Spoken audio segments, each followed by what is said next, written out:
Guys, Deluded Gooner, Andreas Pereira, someone I rate highly for obvious reasons. I mean, he was spoilt for choice between Belgium and Brazil. He picked the winning side, Brazil.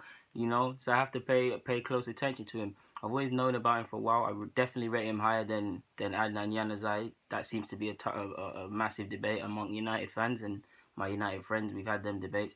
I really started to take him in a different light in the 2015 World Cup. Brazil didn't win. Serbia did, if I remember rightly. There was a couple of talented players. Gav Jesus was there, if I remember rightly. Gelson Martinez was there, and he was there. Andreas, and for that Brazil side, he stood out for me. He constantly took the fight. He constantly took ownership. He constantly took responsibility to advance to the further rounds. He thrived. He simply thrived on more responsibility and for a young player or any sort of player, that is great. I mean, he seems to thrive on pressure. He thrives on all of these sort of things. So he's someone I do like. Now, in regards to his playing style, we all know he's technically amazing. He likes to showboat and he knows how good he is. So that's why moving on loan was one of the best things for him. I mean, academy football, of course, to win a football match, you need to score goals, but there's not really an emphasis on winning unless it's an FA Youth Cup or Youth Champions League or whatever have you. There's not really an emphasis. So naturally, that does create an environment where it allows young players, to overindulge, potentially try too many skills, do extra things they don't need to do, and it creates bad habits. So then when they go to the men's game, they have to iron it out. Now he's 21 years of age. Like I said, similar to the point, he does need to go and get games and play and gain experiences. And for the type of player he is, his loan at Grenada has been beneficial. 31 appearances, 5 assists. That doesn't look too amazing on on on first viewing, but he's played good in big games like against Barcelona. The main thing for Adnan Andreas, which you keep hearing, is he's a good player, but we need to be able to trust him in a team, trust him as a thing, trust him as this. And what that means is making the right decision 9 times out of 10 in the final third, being decisive, being able to manage out games in certain opportunities. Young players are prone to forgetting about situations. For example, I don't know, you could be winning 1-0 and it's the 90th minute. You have the option to run it into the corner flag or try and set someone up. You set someone up, the other team go and scores, you drop points, or you be experienced, you take it into the corner flag. These are the sort of things young players need to learn. Now, typically, Andreas, because of how he plays, and because of the size, he was at PSV, which plays an attacking football. United like to play a possession-based, attractive sort of football in their youth sides. Of course, the men's team's missing at the moment. But yeah, so he had to go to a side in Grenada, fighting relegation, going to have less of the ball in nine matches out of 10. 80%, eight until up until like 80-90 minutes, they're not going to have the ball. They're going to have one counter or something like that. And he's had to learn, and he's even echoed it himself, to be decisive with that one counter, to make the right decision, to be less to be more to be more calculated, less reliant on instinct ultimately, which young players seem to have. And yeah, on the surface, of course, it's not the best of environments for a young player fighting relegation, because most managers will take you out the side. But it's been one which has allowed him to thrive. Of course, they are unfortunate they did get relegated, but it showed him to fight, it showed him to grind, it showed him to start from scratch. We all know how good he is and whatnot. But the manager of Grenada simply can't afford to care, because they're fighting relegation. His job's on the line. When teams get relegated, I don't know how it goes in Spain, but in England, people lose their jobs down to simple catering stuff. So he's had to fight. He's had to earn his space. He's ultimately had to earn trust again.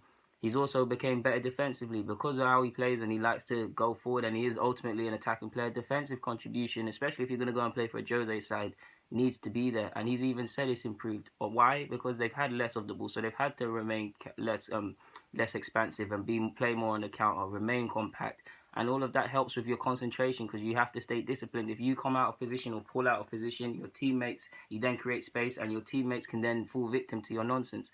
And yeah, he's getting that out of his game. He's also spoke about the mental aspect, which has improved, that he wouldn't have got playing at United if he stayed.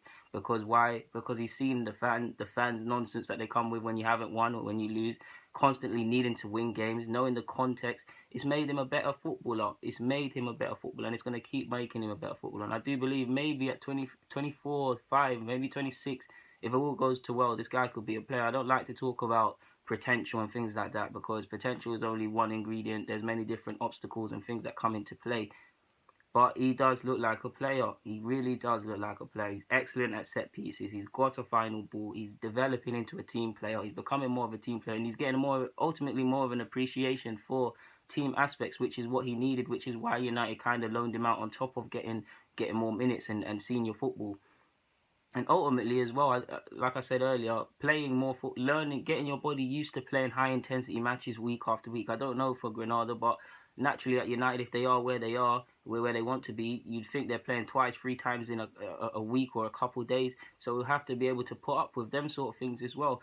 He has to. He's also learned that you lose the ball, is you can't just rely on teammates. So that goes back to his defensive aspect. So he's come a long way. Ultimately, because of this loan spell, his decision making is going to get better, particularly in the final third. He's going to be calculated. He's going to be less off the cuff. He's going to ultimately make less sillier decisions, and all of that makes it easier for a manager to trust you. At 21 years of age, maybe he needs to go on loan to play more football. He's young enough where he can have patience, but he's old enough to want to play games. Under 23 football isn't going to cut it for him. So I don't know. I do believe Jose rates him. I'm quietly confident this guy can make it at United, and even if he doesn't, I think he'll be a good footballer, especially if all goes to plan. Hopefully it's for Brazil. But yeah, guys, there's not much more to say other than that.